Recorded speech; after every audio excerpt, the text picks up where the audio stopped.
Alors écoutez, la première rencontre, j'ai accompagné Yolas à Bruxelles et nous sommes allés chez les Magritte, comme toujours Yolas savait le voir les derniers tableaux. Ils habitaient dans cette très jolie maison rue des Mimosas. Et ensuite, Yolas les amenait toujours dîner dans un bon restaurant, ce qu'ils adoraient. Et je me souviens que Magritte avait une passion pour un restaurant qui n'existe plus, je crois qu'il s'appelait le Carlton. Et ils avaient tellement de plaisir à sortir parce que je crois qu'ils ne sortaient pas tellement. Ils voyaient les gens de leur famille à l'époque où je l'ai connue. La sœur de Georgette, je crois que c'était de la famille de Georgette qui avait une sœur avec qui elle était très liée, que Yolas connaissait très bien d'ailleurs parce qu'il avait connu les Magritte, les avait présentés.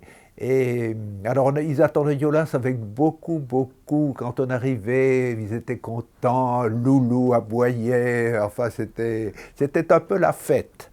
Et pour moi, c'était un monde tout à fait nouveau, à part évidemment les livres que j'avais pu consulter, etc. C'était merveilleux de pouvoir les rencontrer. Et Georgette est un amour qui fascine. Alors elle parlait très peu, et quand René parlait, elle accompagnait de la tête souvent ce qu'il disait, elle approuvait ou elle approuvait pas toujours, et c'était, vous savez, c'était un ménage très fusionnel, hein, jusqu'à la fin, jamais ils ne se quittaient. C'était très, très réconfortant de les voir comme ça ensemble, parce que c'est rare. Il y avait un très grand salon dans lequel il y avait un grand piano de concert, parce que Georgette aimait jouer. Je crois qu'elle jouait très bien Erik Satie, les Gymnopédies. Et la maison impeccable, très confortable, de très beaux tableaux, évidemment de René seulement. Je me souviens, il y avait ce grand tableau dont j'oublie le nom, les noms sont tellement importants. C'est un grand verre de champagne gigantesque au milieu d'un paysage bleuté, merveilleux d'esprit. C'est une époque, à la fin, vous savez, où il a peint très bien. Il y a des tableaux qui sont très très bien peints. Et c'était quelquefois, quand on lui disait « Mais René, c'est tellement bien peint », et alors il était content, c'était un peu comme un tour de force pour lui. Il ne le disait pas, mais on pouvait l'imaginer.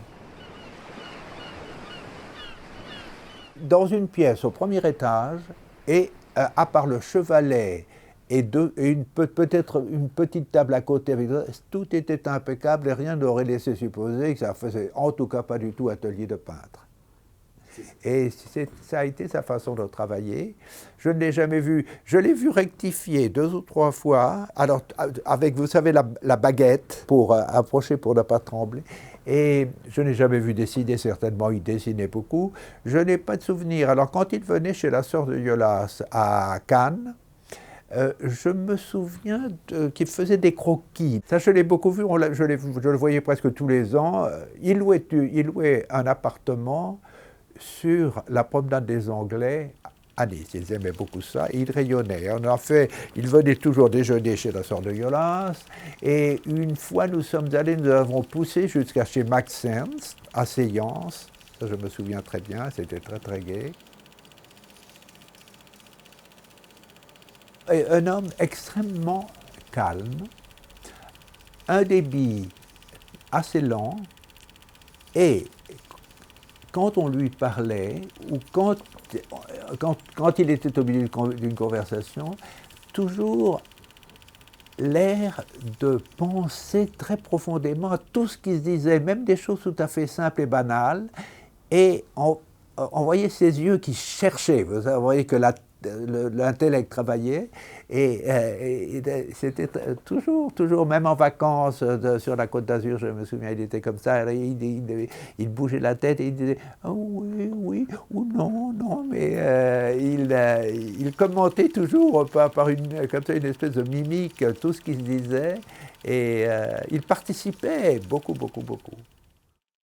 Louise de Villemorand, une fois, lui faisait des petits compliments et il était un peu agacé et elle lui montre Georgette qui était assise et qui parlait avec d'autres gens au bout du salon. Il dit « Vous voyez, Georgette, je l'honore tous les soirs. » C'est pas une merveille, c'est pas merveille. René et Georgette arrivent par le train. Ils habitaient ou au Pont-Royal ou à l'hôtel Montalembert à côté, je ne sais plus. Et René vient avant le vernissage de l'après-midi voir ses tableaux et il était très content. Et à un moment donné, il dit à Yolas devant un tableau, alors Yolas, par exemple ce tableau, vous allez le vendre combien? Yolas dit un prix qui paraissait certainement gigantesque à René, parce que René a dit, mais comment? Il ne pouvait pas croire, évidemment, heureusement, ils ont certainement tous été vendus. Je crois que Magritte, derrière toute cette... était, je crois, un homme très têtu. Et c'est normal, les artistes le sont en général. Ils savent ce qu'ils veulent, ou en tout cas, ils savent ce qu'ils ne veulent pas. Et quand il... je sais qu'il y a eu des moments de friction avec Yolas, parce qu'ils ne se comprenaient pas toujours très bien. Il y a une lettre qui m'a toujours beaucoup amusé. Yolas était intimidé par Magritte. Yolas adorait ces artistes. Et alors, souvent, quand il y a une lettre qui commence, quelque chose comme « Cher ami et mon amour ». Alors, imaginez René recevant une lettre qui commençait comme ça. Amour, c'était l'amour de l'art, c'était pas l'amour de Magritte. Vous voyez ce que je veux dire? Et alors, le vocabulaire de Yolas étonnait beaucoup les Magritte. Beaucoup, il les faisait rire. Et Yolas était très comédien, adorait s'amuser, adorait faire des blagues tout le temps, mais il pouvait être aussi très très sérieux. Et son but, c'était vraiment faire une belle exposition. Il sentait qu'il était fait pour ça. À défaut d'être comédien lui-même, voilà, il apportait sur... Et le moment qui était vraiment béni pour lui, c'est à 6 heures du soir quand il ouvrait l'exposition. Et, voilà, et il se tournait souvent vers les artistes en disant « Voilà, voilà », il montrait aux gens « Voilà, voilà, voilà ».